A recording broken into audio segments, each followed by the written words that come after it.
Welcome students. आज का जो हमारा चैप्टर है वो पाठ 13 है, हौसला, जो कि कलरव की कक्षा 4 का पाठ है। तो आज हम इसमें देखेंगे प्रश्न उत्तर और बाकी के अभ्यास। तो पहला प्रश्न इसमें है, माइकल किस गुण के कारण सबकी आंखों का तारा हो गया था? उत्तर, अपने व्यवहार और प्रतिभा के बल पर माइकल सबकी आंखों का तारा हो गया था।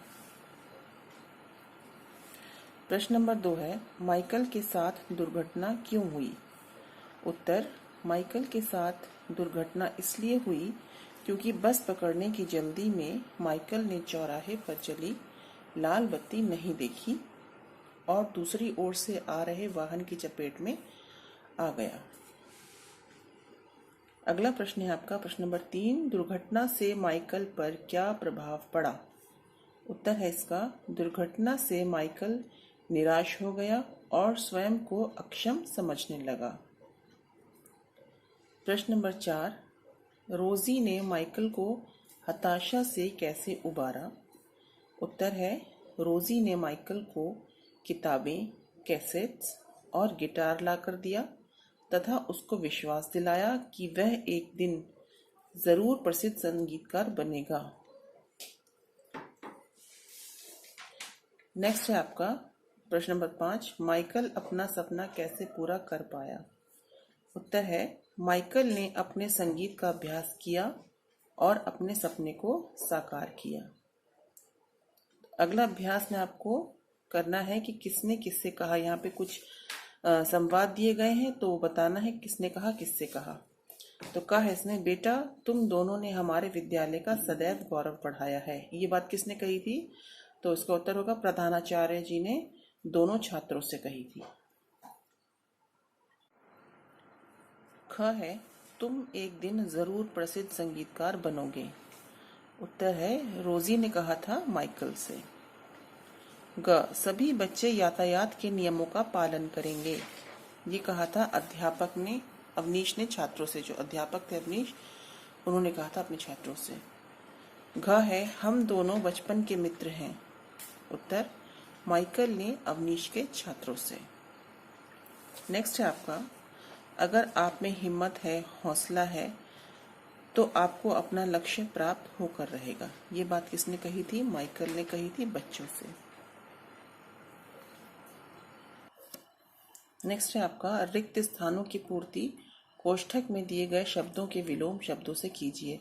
इसमें क्या दे रखा है कि आपको ये कुछ शब्द दे रखे हैं और इन शब्दों का पहले आपको विलोम लिखना है, फिर यही आपको विलोम इसके अंदर फिल करना है। ये जो एक्सरसाइज दी है इसके अंदर आपको फिल करना है। जैसे कि अंधकार का विलोम होगा उजाला, आशा का निराशा, रोता हुआ हंसता हुआ, असावधान सावधान, शत्रु मित्र। अब ये जो एक्सरसाइज दी गई है, अभ्यास दिया गया है, इसमें आपको इसका विलोम लिखना है। बालक की छोटी छोटी आंखें, घुंघराले बाल और हंसता हुआ चेहरा था।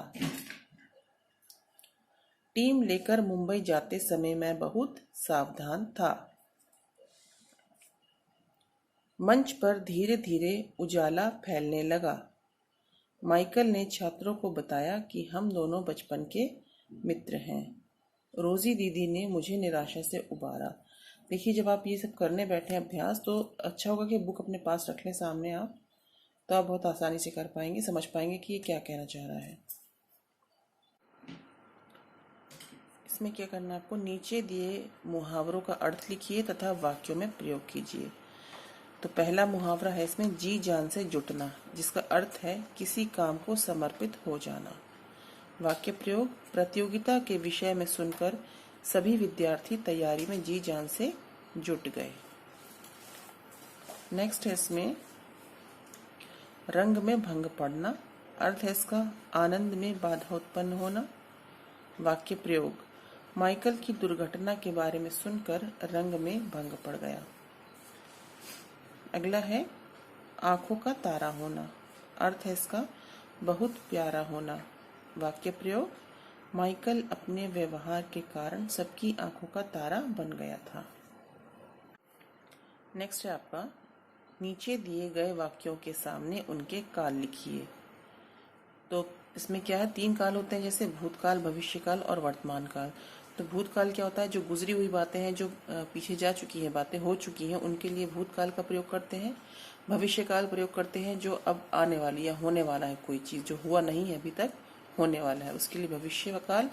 वर्तमान काल जो अभी हो रहा है, जो इस समय हो रहा है, वो वर्तमान काल में आएगा। जैसे कि पिताजी ने बहुत सी बातें बताई, यानी कि जो पिताजी ने बातें थी बताई हैं, आप सुन चुके हैं, वो बता चुके हैं, यानी ये काम हो चुका है, तो ये भूतकाल है, लिखा जाएगा यहाँ पे। कल विद्यालय की छुट्टी रहेगी, इसका मतलब छुट्टी अभी हुई नहीं है, आगे होगी, उसके लिए हम प्रयोग करेंगे भविष्यकाल। रजिया खाना खा रही है, ये अभी कर रही है, खाना वो खा रही है, ना वो खाना खा चुकी है जो भूतकाल होगा, ना वो खाना खाएगी, बल्कि खाना खा रही है, ये काम अभी हो रहा है, तो ये वर्तमान काल। अगले माह दीपावली है, यानी अगले महीने दीपावली होगी, अभी आई नहीं है, तो ये भविष्य की बात है, तो इसको कहेंगे भविष्यकाल। राघव और श्रेया व्यायाम कर चुके हैं, ये भी अभी ना तो कर रहे हैं ना करेंगे, बल्कि कर चुके हैं, ये कार्य हो चुका है, इसलिए इसके आगे लिखेंगे हम भूतकाल। अब हम देखते हैं मेरे 2 प्रश्न। पहला प्रश्न है, माइकल के चले जाने से अवनीश को कैसा महसूस हुआ, और दूसरा है, माइकल और अवनीश प्रतियोगिता में भाग लेने के लिए किस शहर में गए। ये अगर आपने पाठ पढ़ा है तो बहुत आसानी से आप इसके उत्तर दे देंगे।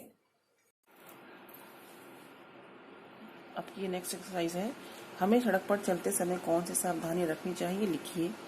तो हमें जो सावधानी रखनी चाहिए वो ये है, पहली है सड़क पर सदैव बाईं ओर चलें, दूसरी है सड़क पार करते समय दाएं बाएं देख लें, तीसरा है सड़क पर चलते समय मोबाइल का प्रयोग ना करें, चौथा है हमेशा जेब्रा क्रॉसिंग का प्रयोग करें, जब भी आप सड़क पार करते हैं तो जेब्रा क्रॉसिंग पर चलें। और हम ये देखेंगे इस कहानी से मैंने सीखा, क्या सीखा, चाहे हम पर कितनी भी बड़ी विपत्ति क्यों ना आ जाए, हमें अपना हौसला बनाए रखना चाहिए।